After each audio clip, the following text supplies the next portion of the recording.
नमस्कार दर्शकों, न्यूज अड्डा के इस खास कार्यक्रम सियासी माहौल क्या है में इस वक्त मैं मौजूद हूँ राजधानी लखनऊ के पुराने लखनऊ के इलाके में। पीछे हमारे आप देख सकते हैं घंटाघर। लखनऊ का सियासी मिजाज क्या है ये हम जानने के लिए यहाँ पर पहुंचे हैं और लोगों से जानते हैं कि 2024 के लोकसभा का चुनाव 20 मई को मतदान होना है। यहाँ पर क्या लोगों के मुद्दे हैं, किन मुद्दों पर लोग वोट करेंगे, आइए जानते हैं। मेरा नाम उमैर शेख। उमैर शेख, अब ये बताइए कि इस बार क्या मुद्दे होंगे, क्योंकि 20 मई को यहाँ पर मतदान होना है। 5 न्याय 25 गारंटी राहुल गांधी दे रहे हैं गठबंधन की तरफ से, और दूसरी तरफ मोदी की गारंटी है। वो कहते भी ये मोदी है, मोदी की गारंटी, क्या कहना है? मोदी मोदी अभी और सब बेट डालेगा। सही तो चलने को तरफ जाएगा आदमी। क्या बेचा मोदी ने? हर चीज बेट डाली। तो विकसित भारत बना रहे हैं। आज वाराणसी में फिर उन्होंने कहा है मोदी जी जो है ना जीते तो ज्यादा बेहतर है। क्या माहौल, क्या लखनऊ क्या काल, क्योंकि राजनाथ सिंह 2 बार यहाँ 2 बार से सांसद है। जी क्या लगता है इस बार गठबंधन के प्रत्याशी समाजवादी से रविदास मल्होत्रा है, वो भी क्षेत्रीय नेता रहे, अभी भी विधायक है, वो कई बार जीत चुके हैं। क्या लगता है इस बार कुछ हवा बदलेगी? बिल्कुल बदलेगी। चलिए, तो हवा बदलेगी या नहीं बदलेगी इसका तो रिजल्ट आप 4 जून को ही समझ सकते हैं। लेकिन फिलहाल लखनऊ के लोगों की क्या अपनी राय है, क्या है यहाँ का सियासी मिजाज, कौन से वो मुद्दे हैं जिन मुद्दों पर लोग घरों से निकलकर वोट करेंगे, मतदान करेंगे। आइए कुछ और लोगों से बात करते हैं। तो फिर हम यहाँ पर जुड़े हैं कुछ लोगों से। क्या नाम है आपका? वही वही, ये बताइए कि 2024 का लोकसभा सभा चुनाव इस बार बहुत ही महत्वपूर्ण चुनाव माना जा रहा है। यहाँ पर लखनऊ में 20 मई को मतदान होना है। भारतीय जनता पार्टी की तरफ से राजनाथ सिंह है, समाजवादी पार्टी की तरफ से रविदास मल्होत्रा और बसपा की तरफ से सरवर अली को मैदान में उतारा। क्या मुद्दे हैं इस बार? मुद्दे महंगाई है, बेरोजगारी है इस बार बस। प्रधानमंत्री तो कह रहे हैं हमने महंगाई खत्म कर दी, 25 करोड़ लोगों को गरीबी रेखा से नीचे निकाल दिया। अब हम ही लोग बेरोजगार बैठे हैं, बेरोजगार हैं हम लोग, अब समझ लीजिए। लखनऊ में लोग इस बार इसी मुद्दे पर वोट अब करेंगे। राहुल गांधी 8500 रुपए देने के लिए कह रहे हैं हर महीने, साल के 1 लाख रुपए, तो भैया इस बार उतरी जाएगा वोट। एक तरफ मोदी की गारंटी है, दूसरी तरफ राहुल की 5 न्याय और 25 गारंटी है। भैया ये 8500 रुपए महीना चाहिए हमको तो। 8500 रुपए पहना चाहिए। तो किसी को राहुल गांधी की बात पर भरोसा है कि 85, भाई साहब 8500 रुपए उनको चाहिए हर महीने, यानी कि 1 लाख रुपया सबके खातों में आने हैं। और दूसरी तरफ मोदी की गारंटी है। कुछ और लोगों से बात करते हैं। यहाँ पर ग्लोब चाय, यहाँ पर बहुत मशहूर है, कैंटीन है, यहाँ पर तरह तरह के लोग आते हैं। क्या नाम है आपका? रिजवान। रिजवान। रिजवान सर, ये बताइए कि 20 मई को मतदान होना है। लखनऊ की जो एक पारंपरिक सीट रही है, 2 बार से सांसद राजनाथ सिंह रहे हैं, क्या कुछ उन्होंने विकास किया और क्या मुद्दे रहे? और सपा की तरफ से रविदास मल्होत्रा। छोटी सी बात है, जो पीएम के हकदार थे वो राजनाथ ही थे। ठीक है, सत्ता बड़ी बुरी चीज है। ये एक रॉयल आदमी है। चंद लोग हैं जो बीजेपी में ढंग के हैं, जिसमें से गडकरी जी हैं, एक ये राजनाथ है, और कोई ढंग का आदमी नहीं। जो मक्कारी मुझे झूठ के पर होते हैं, और पर के परिंदे बन गए। झूठ के परिंदे हवा में उड़ रहे हैं और झूठ हर जगह छाया हुआ है।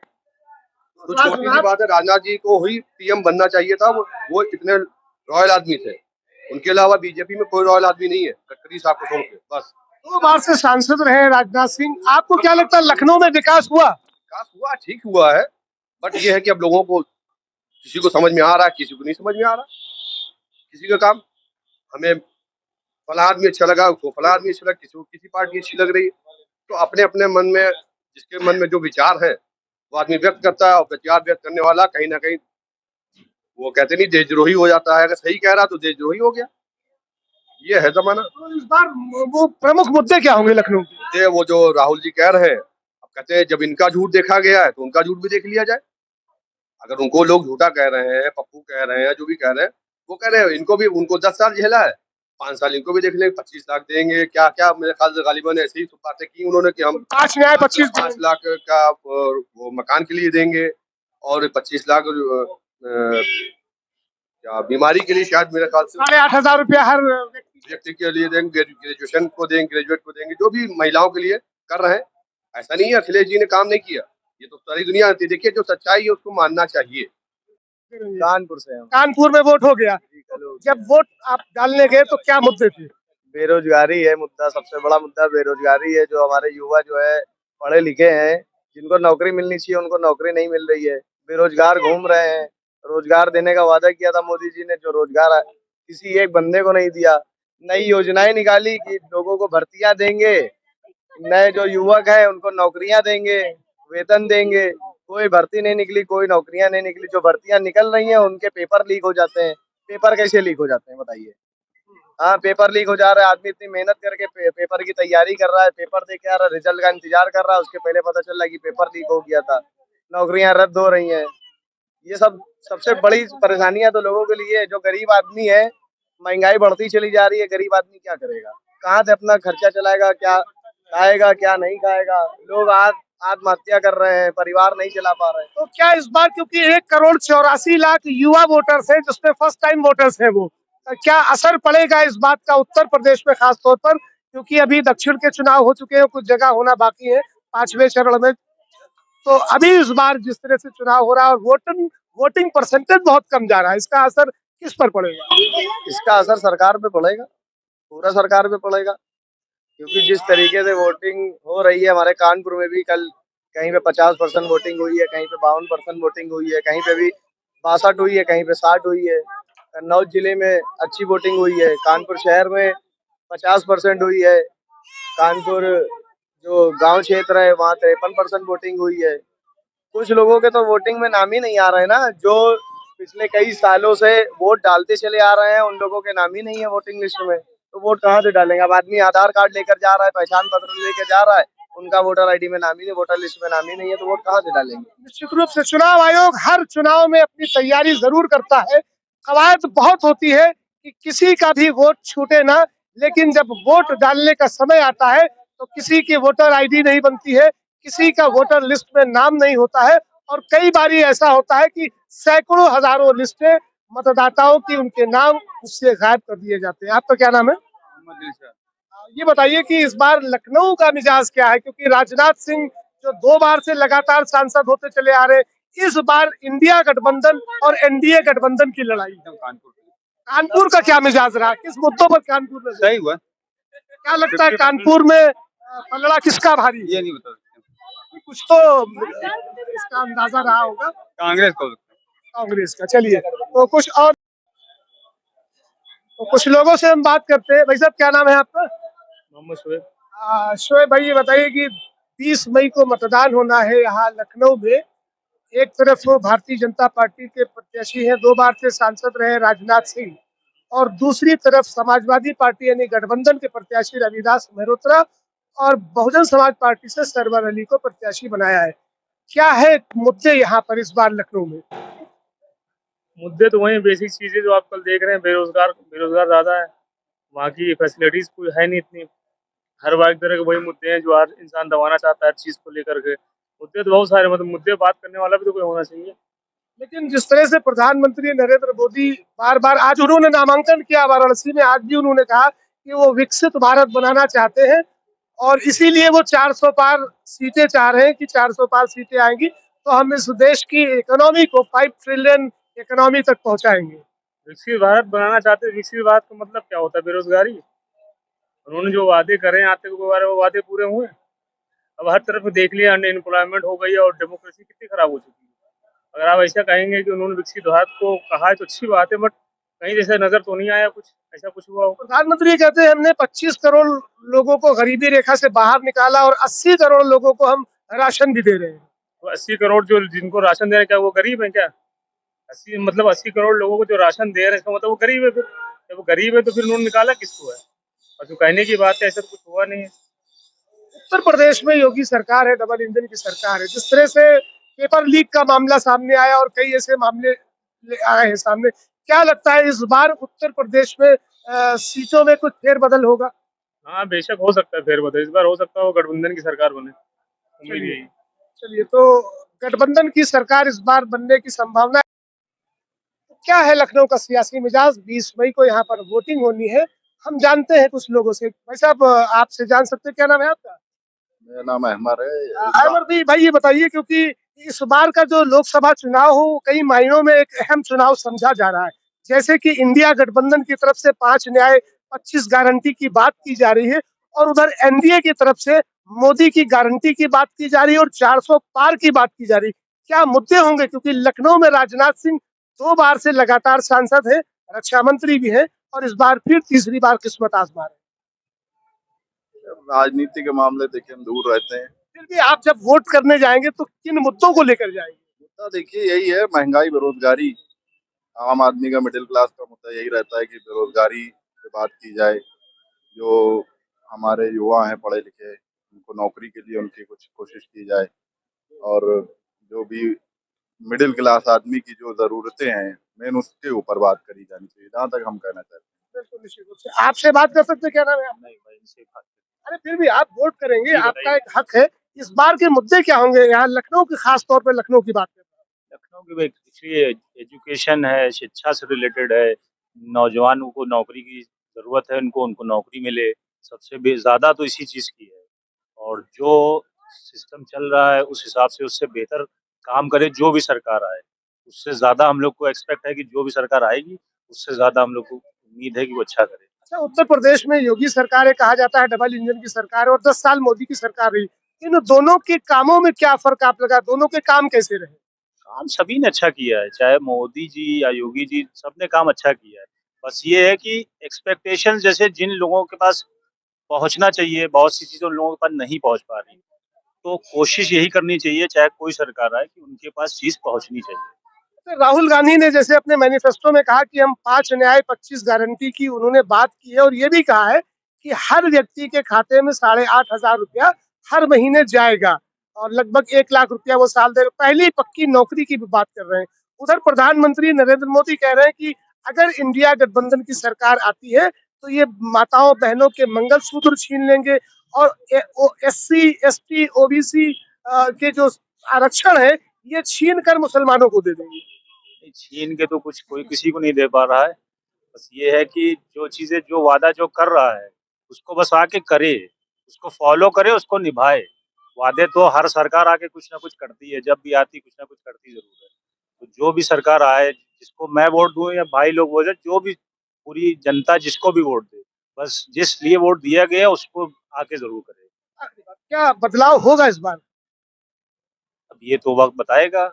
मेरा वोट जिसको मुझे देना है मैं दूंगा, जिसको जिसको देना है वो देंगे। कहने की बात ये है, वक्त की जरूरत यही है कि लोगों के पास अपने तो एक जमीनी मुद्दे हैं। लोगों को जो है मेन अपनी बेसिक जरूरतों के ऊपर ज्यादा ध्यान दे रहे, और लगता भी है कि वोट इसी बात पे ही लोग वोट देना चाहेंगे कि जो उनकी आने वाली पीढ़ी के बारे में सोचेगा। मेरे ख्याल से वोट उसी को जाएगा। शायद यही वजह है कि वोटिंग परसेंटेज जो इस बार देखा जा रहा है गिर रहा है। 100 में 50 लोग 55 लोग निकल कर वोट डाल रहे हैं। शायद इसकी यही वजह है। इसकी देखिए कई वजह हो सकती है। अब ये तो भाई जो राजनीतिक तलाश में लगा हुआ है कि शायद जो सरकार आ रही है वो अच्छा रोजगार दे, जो सरकार आ रही है वो हमारे लिए अच्छा करे। इस वजह से भी इस बार वोटिंग परसेंटेज आपको देखने में बड़े ज्यादा मिलेगी। पिछले 3-4 सालों से जो माहौल बना हुआ है, तो लखनऊ के सियासी मिजाज को जानने के लिए हम आ गए हैं। यहाँ पर तंदूरी चाय और ठीक पॉइंट यहाँ पर लिखा हुआ है। ये लखनऊ का घंटा घर है, ऐसी जगह है जहाँ पर सिर्फ लखनऊ से नहीं पूरे प्रदेश और दूसरे राज्यों से भी लोग आते हैं। क्या है सियासी मिजाज लखनऊ का, हम जरा सा इस तंदूरी चाय पे भी बात करते हैं। उधर आना पड़ेगा हमें इन तक पहुंचने के लिए। देखते हैं कि इस बार 30 मई को जो मतदान होगा उसमें क्या मुद्दे रहेंगे। भाई साहब क्या नाम है आपका? हमारा नाम छोटे भैया है। छोटे भैया, इस बार क्या लगता है आपको, क्या मुद्दे होंगे? क्योंकि 20 मई को मतदान यहाँ पर होना है। 4 चरण के मतदान हो चुके हैं, लगभग 300 से ज्यादा सीटों पर वोट पड़ चुका है। आज प्रधानमंत्री नरेंद्र मोदी जी ने वाराणसी से नामांकन कर दिया।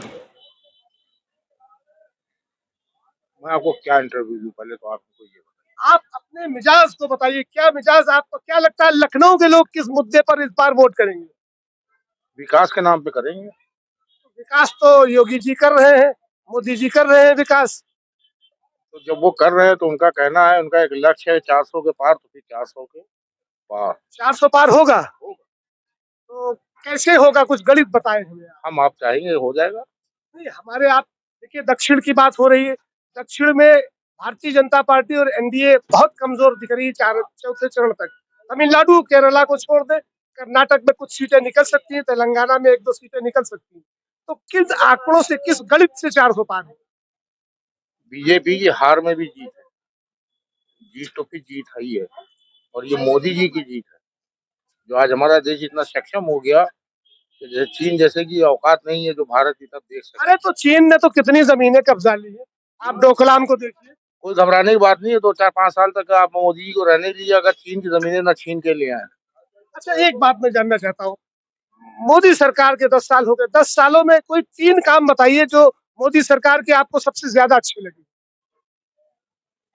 3 काम। सिर्फ 3 काम। पहला काम मैं बताऊं आपको, जो यहाँ से शरणार्थी भारत से बाहर गए हुए थे, आतंकवादियों ने विद्रोह मचा दिया था, उनको कौन लेकर आया था? मोदी जी लाए थे ना। तो विदेश नीति है। नहीं, आपने 3 काम बोले ना, मैं 3 काम में से एक काम आपको मैं बता रहा हूँ। दूसरा बताइए। दूसरा काम आप पूछेंगे हमसे। दूसरा बताइए।